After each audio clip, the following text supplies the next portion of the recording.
We are at opening day of FreedomFest, a gathering of free minds here in Las Vegas. Joining me now is a former vice presidential nominee for the Libertarian Party, and he's the opening speaker here at the conference, Wayne Allyn Root. Thank you for being with me. Thank you, Daniela. And the most exciting news is my new book, The Ultimate Obama Survival Guide. Fourth best-selling political hardcover in the United States for the last 12 months.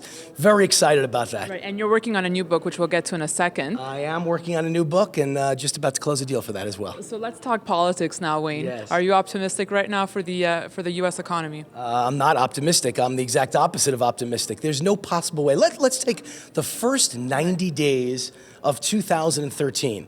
We raised payroll taxes, we raised income taxes, we added Obamacare taxes, and we added 6,118 new rules and regulations that were never there before from the Obama government. So you tell me how an economy improves when it was doing horrendous in the fourth quarter, and then you hit everybody with taxes, and regulations. And the answer is, it doesn't improve, it will not improve. We seem to hate and we seem to want to punish the job creators and the capitalist heroes of the society, which is what I'll be talking about inside in the opening speech of FreedomFest. So when you're actually a former classmate of Obama, so if you ran into him again, what's one thing you would tell him? Well, if I ran into Obama, I'd ask why he seems to want to hurt the American economy, because no one could be so bad that they would want to help the economy, and you'd have the following results. Right now, at this moment, under Obama, 90 million working-age, able-bodied Americans are not working. Right now, at this moment, 101 million Americans are on food assistance checks for the United States government. Only 97 million Americans work in the private sector. Wayne, what's your solution? Well, the solution is always reward the capitalist heroes.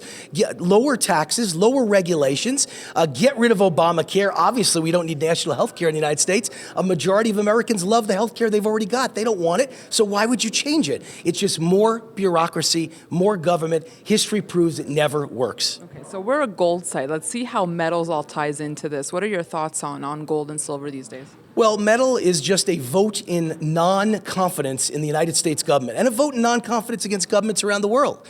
And I have no confidence in this government. I have no confidence in any government around the world. Politicians are corrupt. Most people in the government sector couldn't get a job in the private sector. If they did, they couldn't last a week. So I have no confidence in the government right now. So buying gold is just saying that things are bad and they're going to get worse. I'm a huge fan of gold. I believe it's going up. I believe you're going to see numbers like 2,500 and 5,000 in the next 5 years. The fact that it's been down makes it the greatest buying opportunity, I believe, in modern history. So when you say $2,500, $5,000 gold, what would that be fueled by? What would need to happen?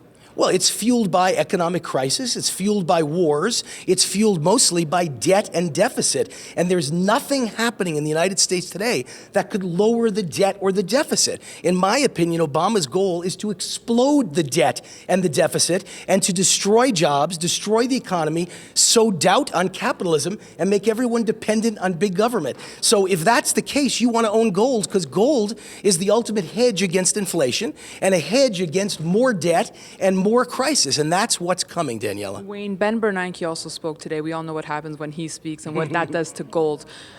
To taper or not to taper, what do you think the Fed will be confronted with? I think the Fed lies nonstop and tries to misdirect. They can't cut, they can't taper, because every time they try to stop QE forever, there's an instant down in the stock market, instant stopping of homes being bought, cars being bought, the economy goes in reverse. They're in a bad situation and they have nothing else they can do but keep on QE 4 and 5 and 6 and infinity.